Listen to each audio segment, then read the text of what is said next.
जैसा कि हम सब जानते हैं, इतिहास का सबसे बड़ा युद्ध था महाभारत। लेकिन क्या आपको पता है, इस युद्ध में स्वयं हनुमान जी भी शामिल थे। उनके सहयोग के बिना भगवान श्री कृष्ण के लिए भी पांडवों को यह युद्ध जितवाना असंभव था। ये बात उस समय की है जब महाभारत का युद्ध शुरू होने जा रहा था। भगवान श्री कृष्ण अर्जुन के साथ हनुमान जी को लेने आए और कहा, हनुमान जी, युद्ध अब टल नहीं रहा, अब आपकी ज़रूरत है। तब हनुमान जी ने कहा, मेरी एक शर्त है कि मैं बिना भक्ति के रह नहीं सकता। तब श्री कृष्ण बोले, वहाँ लड़ाई होगी या भक्ति? तब हनुमान जी ने कहा, रामायण में तो युद्ध के बीच में भी हमारे राम जी हमको ज्ञान देते थे। तब श्री कृष्ण ने कहा, चलो ये भी हो जाएगा। कहते हैं अर्जुन का तो बहाना था, श्री कृष्ण को गीता ज्ञान तो हनुमान जी को सुनाना था।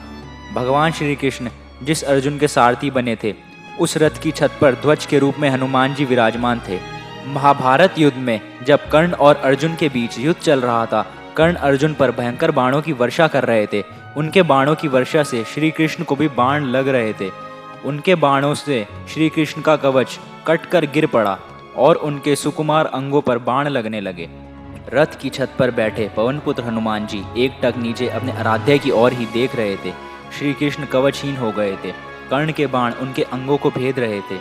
हनुमान जी से वह सहन नहीं हुआ। वह गर्जना करके दोनों हाथ उठाकर कर्ण को मार देने के लिए उठ खड़े हुए। हनुमान जी की भयंकर गर्जना से ऐसा लगा मानो ब्रह्मांड फट जाएगा। कौरव की सेना तो पहले ही भाग चुकी थी, अब पांडव पक्ष की सेना भी उनकी गर्जना से भागने लगी। हनुमान जी का क्रोध देखकर कर्ण के हाथ से धनुष छूटकर गिर गया। भगवान श्री कृष्ण ने तत्काल उठकर अपना दायां हाथ उठाया और हनुमान जी को स्पर्श करके सावधान किया। बोले, तुम्हारे क्रोध करने का समय नहीं है।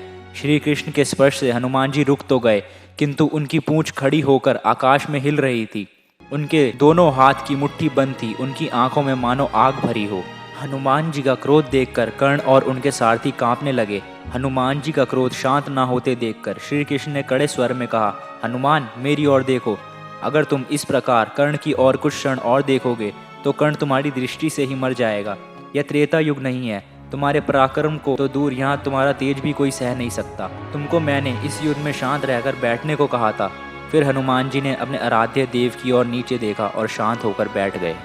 युद्ध में जब पांडव जीत गए तो महाभारत का युद्ध जब खत्म हुआ, उसके बाद अर्जुन ने भगवान श्री कृष्ण से रथ से उतरने का निवेदन किया, परंतु श्री कृष्ण भगवान ने कहा, हे अर्जुन, पहले तुम रथ से नीचे उतरो, उसके बाद मैं उतरूंगा।